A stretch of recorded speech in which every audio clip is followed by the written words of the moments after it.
everyone. I'm Celeste Rodriguez. Welcome back to Cool House. Today we're taking a look at homes around the valley with rich histories. Our first is located in the Alvarado neighborhood, founded by one of Phoenix's famous families. This Spanish colonial home is full of charm and craftsmanship. Check it out.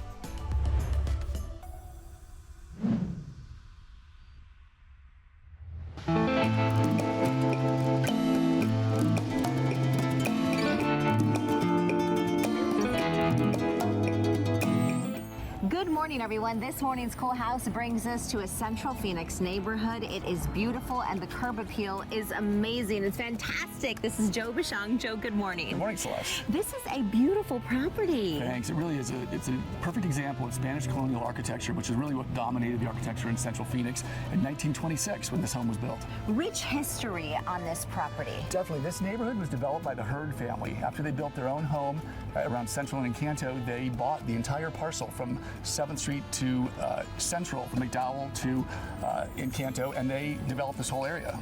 All right, let's take a look.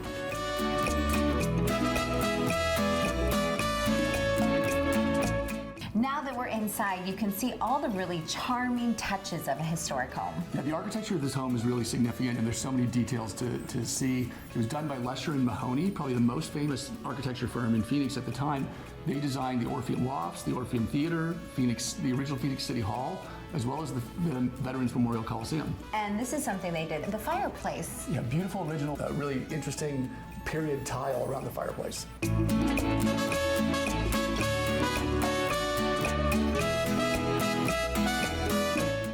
Back in the 1920s, folks loved to entertain, and they had great dining spaces. They sure did, and the Lakin family, being a very prominent local family, had large gatherings. This dining room scale is really grand.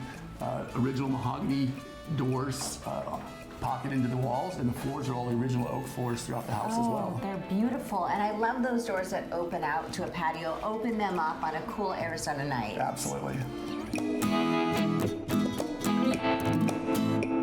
So here we are as we make our way up to the second level of the home. The guardrails are beautiful. Yeah, original beautiful ironwork that comes all the way up the stairs and across this banister. Yeah, how many bedrooms? There are 4 bedrooms, all en suite, which would have been very unique for the 1926 time this home was built as well. Also unique, these ceilings. You see all these different little unique items throughout the home. Beautiful mahogany woodwork across the ceiling. It's really unique and special.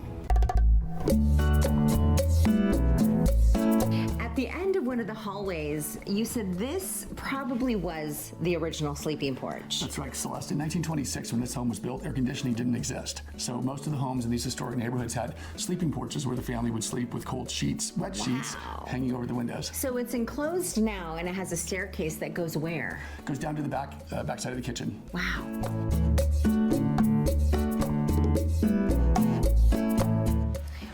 Our tour here in the backyard. Joe, you have so many very cool spaces. You've had weddings back here? Yeah, this home has had weddings, family gatherings, family reunions, and lots of fun, big events. Yeah, it's beautiful. You have the waterfalls and the grottoes, a little bridge, and the property, of course, is right in the heart of Central Phoenix. It's an amazing neighborhood called the Alvarado Historic District. Well, thank you for the tour, Joe. Appreciate it. My pleasure, Celeste. This is one cool house.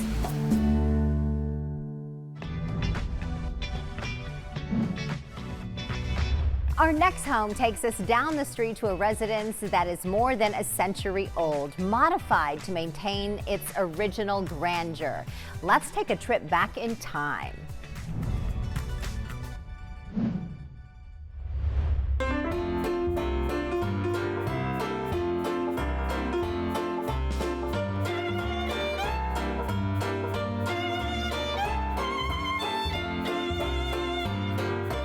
Good morning, everyone. This morning's Cool House is very unique. It's right on Roosevelt here in downtown Phoenix. This is Rick Kem. Rick, good morning. Good morning. This is a very unique house with a lot of history. This is a great neighborhood. It is a historic Roosevelt neighborhood.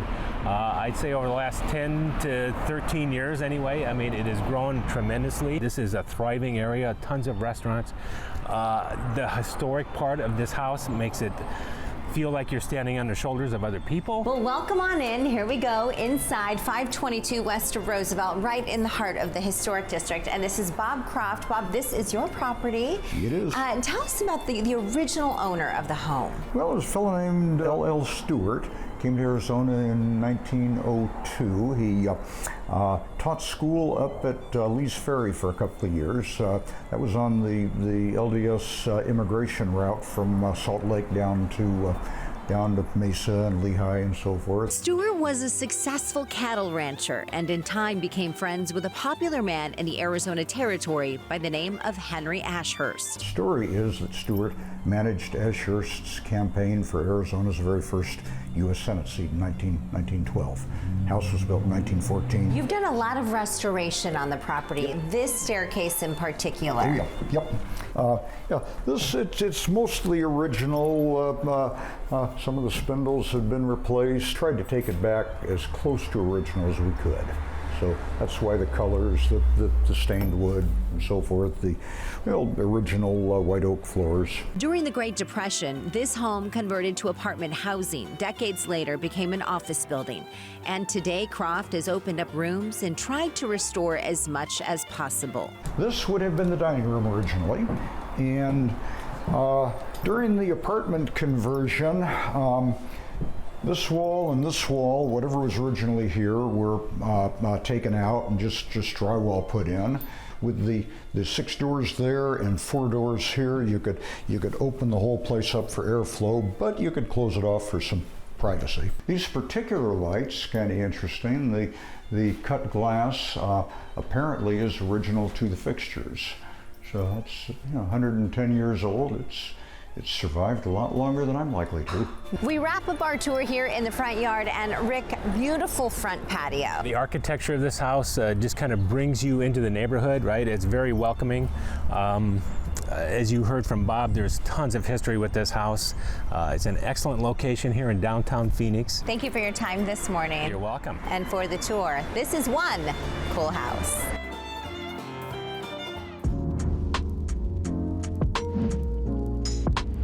Our last cool house is full of Arizona history. It's had multiple presidents grace the dinner table. And in 2009, it was moved brick by brick to preserve it. Tag along for a tour of the O'Connor House.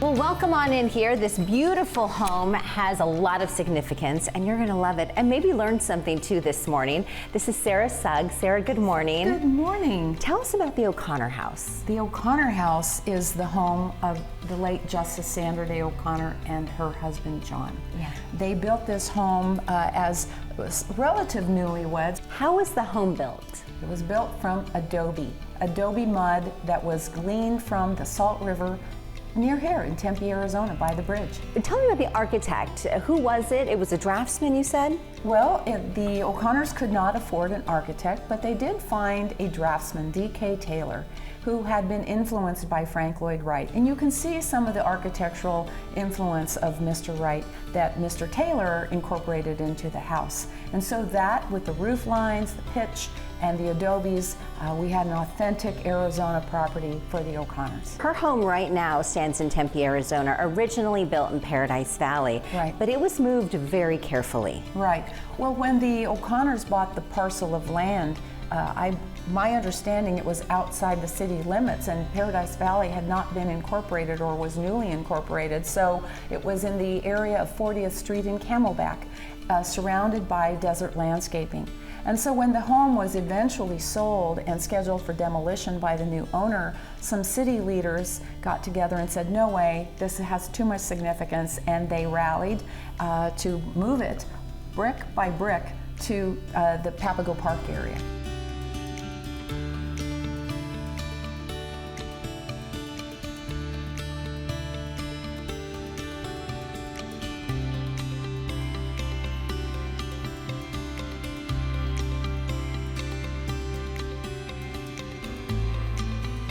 Speaking of significance, at this table here, in this dining space, this is where leaders both locally and nationally would all gather.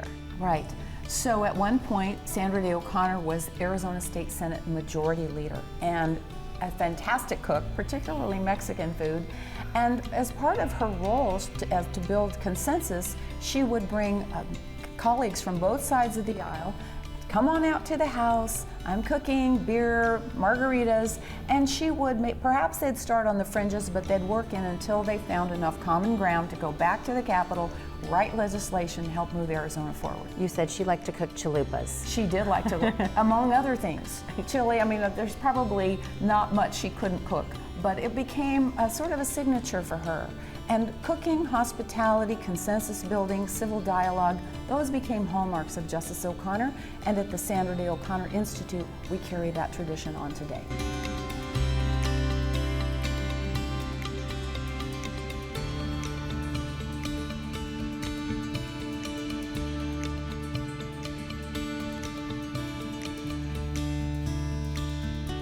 Sarah, so you have 3 bedrooms in this house. She had 3 sons. Right. And this leads us right into the primary bedroom. Right, what was the original primary bedroom that the O'Connors had, and over the course of time, they added on to the home, and each boy, as he grew older, would move into the primary bedroom, and then when he went off to college, the next youngest would get an upgrade and move in here as well. And now this has really turned into a meeting space. Yes, since the house was moved, we found it to have use as a meeting space. And so we've had several meetings back here with community leaders. Over the years, we've had retreats for Arizona's Supreme Court. We've had charity benefits here, board of directors meetings, so it's served multiple uses. And important people who've had dinner in this space as well. You mentioned former President Bush. President Bush has dined here. Secretary of State Condoleezza Rice has visited here. We've had several authors, senators, dignitaries over the years, and of course the O'Connors hosted many leaders and dignitaries. National and state leaders making deals and getting things done over chalupas and lots of beer. A long way from the Lazy Bee Ranch of her youth in southern Arizona, but still holding tight to her Western ways. A legacy of the late Justice Sandra Day O'Connor, this is one cool O'Connor house. For more Cool House, scan the QR code on your screen. I'm Celeste Rodriguez. Thanks for watching.